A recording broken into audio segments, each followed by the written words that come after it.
सास बहू का रिश्ता। निधि और उसकी सास के बीच हमेशा किसी न किसी बात पर अनबन छिड़ी ही रहती है, जिसके चलते दोनों कभी एक दूसरे को समझने और प्यार करने की कोशिश तक नहीं करती। अरे मेरे तो भाग ही फुट गए जो ऐसी बहू मिली। हाय, मेरी तो जिंदगी बर्बाद हो गई।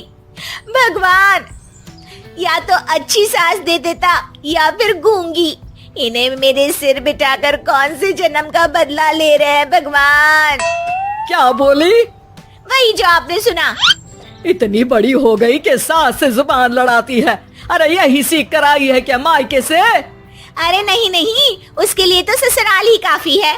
मेरी सास ने मुझे बहुत अच्छे से जुबान लड़ाना सिखाया है। हाँ। सास बहू की तीखी नोक झोंक चल ही रही होती है कि दीपू वहाँ आ जाता है। रिश्ता करते हुए पति पत्नी की जगह सास बहू की कुंडली मिलानी चाहिए, क्योंकि अगर सास बहू का रिश्ता अच्छा नहीं तो उनका पता नहीं, पर पति की जिंदगी तो पक्का झंड है। मुझे अपने सामने कोई झगड़ा नहीं चाहिए, बस करो दोनों। दोनों शांत होकर अपने अपने काम में बिजी हो जाती हैं। दीपू ऑफिस चला जाता है, जिसके थोड़ी ही देर में दीपू की बहन कल्पना का फोन आता है। अरे कैसी है रे बेटा? ससुराल में सब बढ़िया है ना? कोई तुझे परेशान तो नहीं करता? सास की बात सुनकर पास खड़ी निधि हंसकर कहती है, अरे वाह रे ऊपर वाले, खुद बहू को शांति से सांस भी नहीं लेने देती और बेटी से पूछ रही है कोई परेशान तो नहीं करता। अरे मेरी बेटी तुम्हारी तरह नाकारा और बदतमीज नहीं है, इसलिए उससे पूछना बनता है। तो उनकी सास भी आपकी तरह नहीं होगी, इसीलिए उन्होंने कुछ बोला नहीं। और इसी के साथ एक बार फिर दोनों सास बहू के बीच तानों का युद्ध शुरू हो जाता है। फिर कल्पना कुछ देर तक तो फोन पर सुनती रहती है, पर जब दोनों चुप होने का नाम तक नहीं लेती तो वो चिल्लाते हुए बीच में बोलती है, अरे बस करो, यहाँ फोन कान पर लगाए जब मुझसे आप दोनों की बातें सुनी नहीं जा रही तो मेरा बेचारा भाई न जाने किस हाल में होगा। अरे ये सब तेरी भाभी की वजह से है बेटा। तो माँ, आप भी कुछ कम नहीं है। आप दोनों को ही अपना रिश्ता सुधारने की जरूरत है। मैं एक बाबा को जानती हूँ जो रिश्ते सुधारने में एक्सपर्ट हैं। आप दोनों उनके पास जाइए। ना जी ना, मैं ऐसे ढोंगी बाबा में नहीं मानती। देखा, कहा था ना। अरे ये तो हमारे घर में शांति चाहती ही नहीं है। भाभी, एक बार ट्राई करके तो देख लो। इस पर निधि मान जाती है और अगले ही दिन दीपू के ऑफिस जाने के बाद दोनों बाबा के पास पहुंच जाती हैं। सास बहू के बीच रिश्ता कुछ ज्यादा खास नहीं है। हर समय तू मैं चलती रहती है। हाँ जी हाँ, बिल्कुल सही। आप तो बहुत ज्ञानी है बाबा जी। तो उपाय सुनो, बहू को साफ और सच्चे मन के साथ सास को 12 लाल और 12 हरी चूड़ियां भेंट करनी है। बात भेद अपने आप कम हो जाएंगे। बाबा का उपाय सुन अगले दिन निधि सास को चूड़ियां भेंट कर देती है, लेकिन इससे भी उन दोनों के बीच कुछ सही नहीं होता। अरे पक्का इसने ही किलस कर चूड़ियां दी होंगी, तभी कुछ नहीं हुआ। दोनों दोबारा बाबा के पास जाती हैं। कुछ नहीं होता। तो दूसरा उपाय सुनो। सुबह सूरज निकलने से पहले ही घर की सफाई कर सारा कूड़ा घर से बाहर कर ठंडे पानी से स्नान करना है। इससे दोनों के बीच रिश्ते अच्छे हो जाएंगे। अरे इतनी जल्दी मम्मी जी ही उठ सकती हैं? ये आपको ही करना पड़ेगा। मैं अकेली तो लड़ाइयाँ नहीं करती ना। बाबा का उपाय मानते हुए अगली सुबह से सास जल्दी उठ सूरज निकलने से पहले घर की सफाई कर ठंडे पानी से नहाने लगती है। ये सब कुछ दिन तक चलता है, जिससे अभी भी दोनों के रिश्ते तो नहीं सुधरते, पर सास की तबीयत खराब होने लगती है। अब लगता है आपने मन से काम नहीं किया होगा, तभी तो रिश्ता वैसा का वैसा पड़ा है और तबीयत खराब हो गई। अरे सही कहती थी तुम, कल मुहा ढोंगी बाबा। देर आए पर दुरुस्त आए। चलो आराम करो अब निधि बाकी काम छोड़ सास की सेवा करने लगती है। अपनी पत्नी और माँ में ऐसा बदलाव देख दीपू बिल्कुल हैरान रह जाता है। अरे कहीं बाबा ने कोई जादू टोना तो नहीं कर दिया? मेरी माँ और पत्नी इतना घुल मिल कर तो नहीं रहती। ओहो, सरकाज़म। बस बस, अब जाओ और अपना काम खुद कर लो, मुझे मम्मी जी का ख्याल रखना है। निधि की बात सुन हैरान दीपू बस उन्हें देखता रह जाता है और निधि सास का ध्यान रखने में लगी रहती है। इसी तरह दिन बीतते हैं और निधि आधे से ज्यादा समय सास के साथ बिताने लगती है, जिस वजह से उन दोनों का रिश्ता पहले से अच्छा होने लगता है और वो एक दूसरे को समझने लगती है। बहू, मैं सोचती हूँ एक बार उसे ढोंगी बाबा के पास जाना चाहिए, उसे सबक सिखाने के लिए। अरे पर मम्मी जी, उसकी क्या जरूरत है, हमारे घर में सब ठीक है, फिर वो कुछ भी करे, हमें उससे क्या। दोनों के बीच ये बात हो ही रही होती है कि तभी बाबा कल्पना के साथ उनके घर आ जाते हैं। माँ, बाबा आप दोनों से मिलना चाहते थे, इसलिए मैं उन्हें यहाँ ले आई। अरे पर हमें इस ढोंगी बाबा से नहीं मिलना। हाँ, मेरी बहू बिल्कुल सही कह रही है। जो कुछ समय पहले एक दूसरे को मारने को चलती थी, आज एक ही लय में बात कर रही है। आपको अपने रिश्ते के लिए किसी बाबा के नहीं, अपने आप की जरूरत होती है। रिश्ता सुधारने के लिए जरूरी है कि सास बहू को अपनी बेटी और बहू सास को अपनी माँ जैसा समझे और प्यार दे। उपाय तो बस एक तरीका है लोगों को समझाने का कि असली उपाय उनके पास ही है, आपको बस उन्हें समझना है।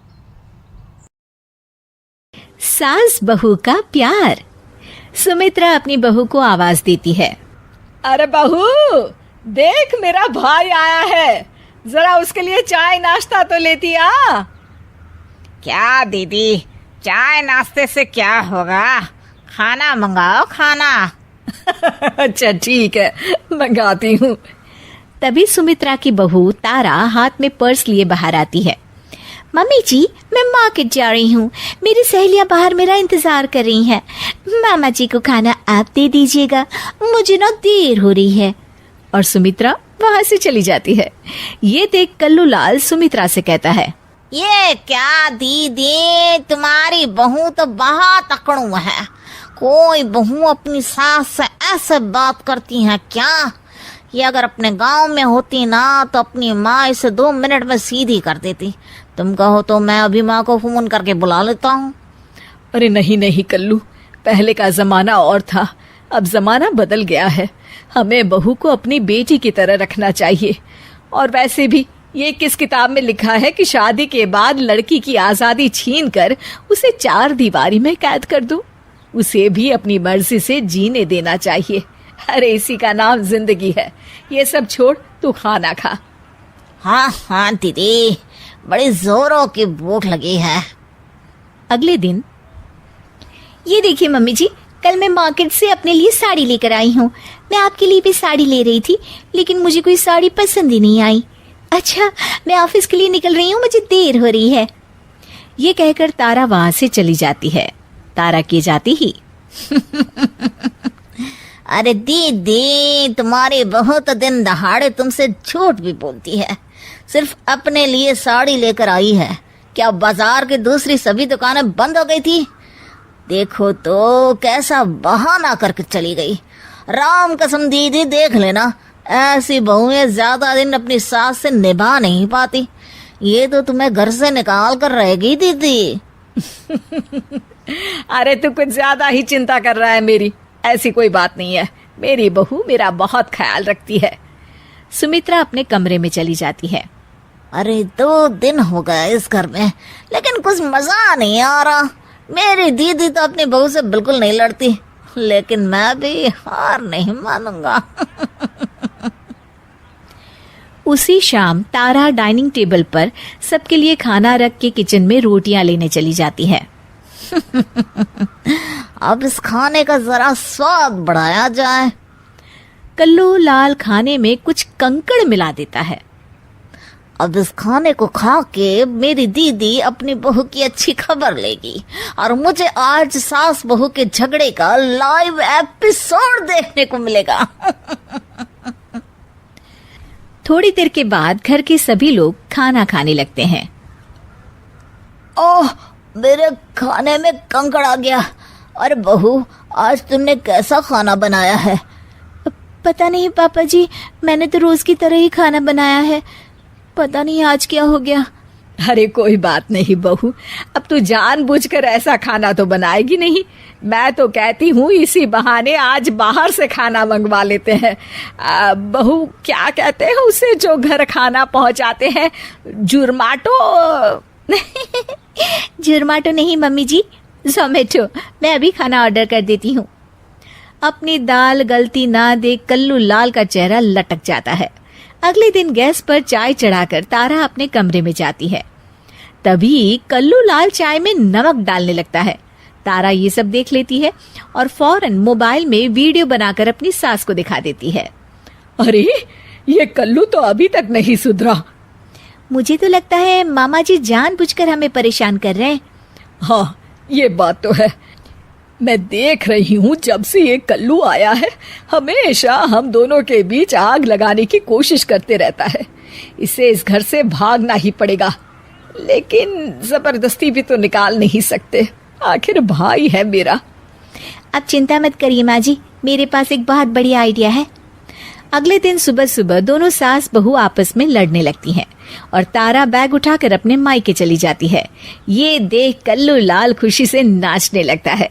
लेकिन जिस तरह बिना पेट्रोल के गाड़ी नहीं चलती, ठीक उसी तरह बिना बहू के घर भी नहीं चल सकता।